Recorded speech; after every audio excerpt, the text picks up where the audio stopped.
एहतशाम साहब, ये रिफ्लेक्शन क्यों दिखाई दे रही है? जो हम देख रहे हैं इस वक्त, जिस तरह से राना सनाउल्लाह साहब का बयान सामने आया, उन्होंने कहा जी बेहतर यही है कि वो अंदर रहें, मेहमान बन के रहें, मुल्क के लिए अच्छा है। और ये रिफ्लेक्शन आज हमें फैसला, आप और मैं बहुत अच्छे से जानते हैं कि इस तरह के जो केसेस हैं वो कितने वीक होते हैं। ये इद्दत में निकाह केस खास तौर पर, इसी केस में तो वो अंदर है और अभी इस केस में वो बाहर नहीं आ रहे। सिस्टम को क्या अभी भी उनको इनकार्सरेट रखना सूटेबल है? इसीलिए रिफ्लेक्शन भी कहीं ना कहीं डिले भी हमें नजर आ रहा है इस तरह के फैसलों का रिवर्स होना। देखिए, हम ना जो सियासी मुखालफिन होते हैं वो तो हमेशा इस तरह की बातें करते हैं और साथ साथ तो मेक श्योर भी करते हैं, चाहे नवाज शरीफ साहब हों, मरियम नवाज़ हों, कि उनके ओपोनेंट्स जो है ना, जिस तरह उनको जेलों में रखा गया वो जेलों में ना रहें।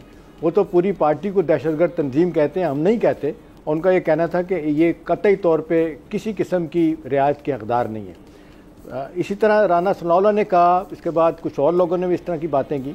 आमना, अगर आपको याद हो, मैंने 2 दिन पहले खबर दी थी, शायद आपने उस खबर को लिफ्ट ही नहीं कराई। अच्छा। वो खबर ये थी कि सुप्रीम कोर्ट पे चीफ जस्टिस ने एक हाई लेवल मीटिंग बुला ली है और ये बानी पीटीआई के केसेस के हवाले से, और मैंने लफ्ज़ यूज़ किया था कि बानी पीटीआई की रिहाई जो है वो रुक गई है। जी जी बिल्कुल, आई रिमेंबर। और वो आज रुक गई है, ठीक है ना। अब देखिए हुआ क्या है। हुआ ये है कि आपको भी पता है, मुझे भी, हम सबको पता है कि हमारी अदालतें, सारी दुनिया की अदालतें, वो कहते हैं आइसोलेशन में फ़ैसले नहीं करती, वो ज़मीनी हक़ाइक़ को देखती हैं, रिपरकशन देखती हैं कि उनके फ़ैसले से क्या हो सकता है। अब पर्टिकुलर इस केस पे आ जाएं तो हम ना इस हवाले से बड़ा वाज़ेह तौर पे लीगल कम्युनिटी के लोग जो है ना, फैटर्निटी के लोग, वो ये बात कह रहे हैं कि जी जिस तरीके से इतने प्रोसीजर लैप्सेस थे इसमें केस में, अगर उनको एड्रेस किया जाता तो बानी पीटीआई और उनकी बेगम साहबा जो रिहा हो सकती थी। इन्होंने केस ही लीगल बुनियादों पर नहीं, पॉलिटिकल टर्फ पे इन्होंने लड़ा, नतीजतन इनके खिलाफ किया। और दूसरा ये कि जो वाइब्स आ रही थी, वो जिस तरीके से आपको याद है, जो आखिरी 1 महीना पहले हेयरिंग में जो हुआ था, वहाँ पे जज साहब उठ के चले गए थे जिस दिन फैसला होना था, गालिबन जज अर्जुमन साहब जो थे वहाँ पे, जिसके बाद आपने देखा कि वो जी हाँ, उसके बाद फिर आपने देखा कि जिस अंदाज से मानिका साहब पे हमला हुआ, साहब शोर पे लड़ाई झगड़ा हुआ, केसेस भी बने, 1-2 वकला को गिरफ्तार भी किया गया। फिर क्योंकि चले गए थे उठ के, इस्लामाबाद हाई कोर्ट ने फैसला किया कि जी 10 दिन के अंदर फैसला होना चाहिए। तो लोगों का ख्याल ये था, और जो खबरें अंदर से पीटीआई के लोगों की तरफ से आ रही हैं, वो कहते हैं इस हवाले से उन्होंने कोई पेशबंदी भी नहीं की थी, कि उनका ये ख्याल था कि 2 केसेस रह गए हैं, साइफर में आप ज़मानत हो चुकी है, अब ये आखिरी केस है, तो कोई हमें सोचना नहीं चाहिए कि मसला ख़राब होगा, ये आसानी के साथ हम ये केस ज़मानत हो जाएगी और बाहर आ जाएंगे। लेकिन ऐसा नहीं हुआ। और ये भी वाइब्स आ रही थी कि जी जो हाई कोर्ट की तरफ से जिस अंदाज से डायरेक्शन दी गई थी, कोई वजह नहीं है, क्योंकि जो इस हवाले से कई हवालों से गलतियाँ की गई थी जो प्रोसिक्यूशन की तरफ से, तो नहीं होनी चाहिए थी, केस नहीं लड़ा गया सही बुनियादों में, अगरचे बानी पीटीआई के वकला ने भी केस को ख़राब किया। अब सवाल ये है आमना कि इसके बाद क्या होगा। देखिए, अगर अब राना सनाउल्लाह ये कह रहे हैं कि उनको अंदर रहना चाहिए, क्या वो नहीं आएंगे? देखिए, एक तरफ तो इस्टेब्लिशमेंट की अदलिया की लड़ाई हो रही है और जिसका फ़ायदा ज़बरदस्त तरीके से पीटीआई को मिल रहा है। आप देख लें, पिछले दिनों हाई कोर्ट से धड़ाधड़ जो है ना वो फैसले इनके हक़ में आए, इनकी पार्टी के लोगों के हक़ में आए। अब मामला जाके जिस जहाँ पे रुक गया है ना, अब लोग ये बात कह रहे हैं कि ये डू और डाई वाला मामला है।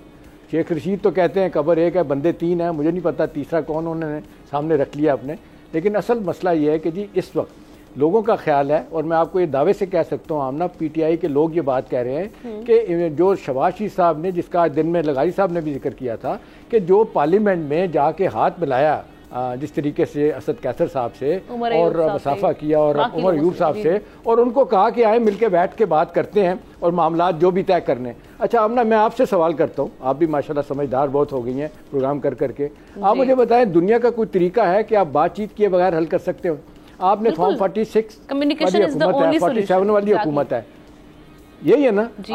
आपने दोबारा से इलेक्शन लेना है, आपने इस हुकूमत को हटवाना है, आपने बानी पीटीआई की रिहाई करवानी है, जो भी करना है, तो इसका तरीकाकार है कि आप एंगेजमेंट की पॉलिसी पे आएँ, लोगों से बात करें, जो आपके वेल विशर्स है जहाँ जहाँ बैठे हुए हैं वो उनको इस्तेमाल करें। वो कहा जाता है जी जो इस तरह अपने सियासी लोग जो बैठे हुए हैं, अभी आप देख लें, अब लोग इस बात पे परेशान है कि अपने महमूद अचकज़ई साहब को आपने टास्क दिया था बातचीत करने का, 2 दिन के बाद उन्होंने, बानी पीटीआई ने कहा कि जी इन चोरों से बात नहीं करूंगा, वो अलग शर्मिंदा हुए। अब सवाल ये, अच्छा उनको जिस तरीके से इन्होंने कहा, अपने शुएब शाहीन साहब क्या कहते हैं, और जी वो अपने तोहफ़े आइन की कमेटी के हवाले से जाके मिल सकते हैं, हमारा उनसे कोई तल देखिए आखिरी बात आमना ये है कि ये सारे मामलात का हल, ये सारी चीज़ें सियासत के साथ जुड़ी हैं, बातचीत के साथ जुड़ी हैं। अगर देखें, अगर केसेस में डालना भी, आज मैं आपको दावे से कह सकता हूँ हमारी अपनी अदलिया को देखते हुए कि अगर आज उनको आप सारे केसेस से बरी कर दें तो और केसेस बन जाएंगे। 2 केस तैयार हैं तो शाहखाना 2 तैयार है